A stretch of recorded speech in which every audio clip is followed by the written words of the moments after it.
opsi ketiga yang disebut oleh marhum Tuan Abdul Razak adalah communalism. Faham perkauman yang sempit. Jadi kalau kita singgung soal perkauman sempit, ini bukan perkara baru. 1961 pimpinan utama yang disegani oleh rakyat, Tun Abdul Razak, telah mengatakan bibit-bibit perkauman sempit itu telah menular.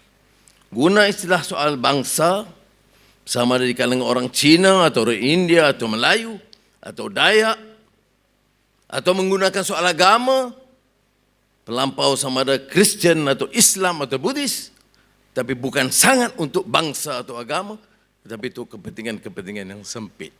Seperti kita berlaku, kita lihat, saksikan sekarang, ada isu-isu yang patut ditangani melikut jalur hukum, bukan gerombolan berasingan. Ada masalah, termasuk penghinaan terhadap agama atau nama Allah.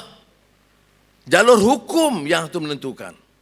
Siasat secara profesional, bertindak dan dakwah segera. Kerana kita tidak bertolak ansur dalam apa-apa tindakan menghina mana kaum, mana agama, apalagi Islam sebagai agama persekutuan. Jadi saya beri laluan penuh. Tan Sri Azhar tahu sikap saya, tidak campur dalam urusan siasatan, tapi senantiasa mengeza, jangan tolak ansur, selamatkan negara dan biar tindak tegas untuk menentukan supaya jangan berlaku gerombolan-gerombolan luar daripada jalur hukum. Dalam Islam sendiri, dalam dakwah itu disebut du'atun la qudah.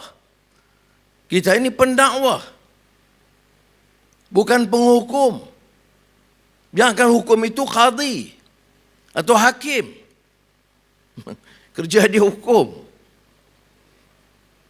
Karena ikut jalur hukum dan kaedah undang-undang dan fakta yang dimaklum oleh yang arif hakim. Ya. Tapi orang yang menyeru, betapapun niatnya baik sebagai pendakwah, tidak boleh menghukum sewenang-wenang. Tidak boleh mengatur dan menghasut rakyat untuk terus membenci atau bertindak sewenang-wenang. Jadi biar kita jadikan ini sebagai kesempatan memberi peringatan yang cukup jelas. Ada masalah, ada laporan, ada siasatan, ada pendakwaan, ada jalur hukum melalui badan kehakiman yang bebas dan bukan bertindak secara gerombolan. Dan saya harap hari ini difahami, kerana kita tidak peduli. Saya tidak kira sama ada orang itu dari parti politik atau civil society atau tokoh besar atau tokoh kecil. Kalau negara ini tidak tunduk kepada hukum, negara ini akan rusak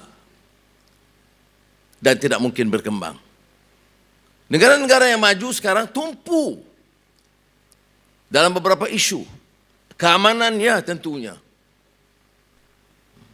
Beberapa ikhtiar, cabaran baru, termasuk saya sebut tadi, transformasi digital, cabaran iklim, dan peralihan tenaga, mutu pendidikan, penguasaan bahasa Melayu sebagai bahasa rasmi, dan pelbagai bahasa lain, termasuk bahasa Inggeris. Kepintaran anak-anak dalam bidang IT, itu cabaran kita yang harus kita beri tumpuan sepenuhnya. Dan tidak diheret untuk bicara soal-soal yang boleh melemah longlaikan semangat kita dan melemahkan sendi kekuatan negara kita.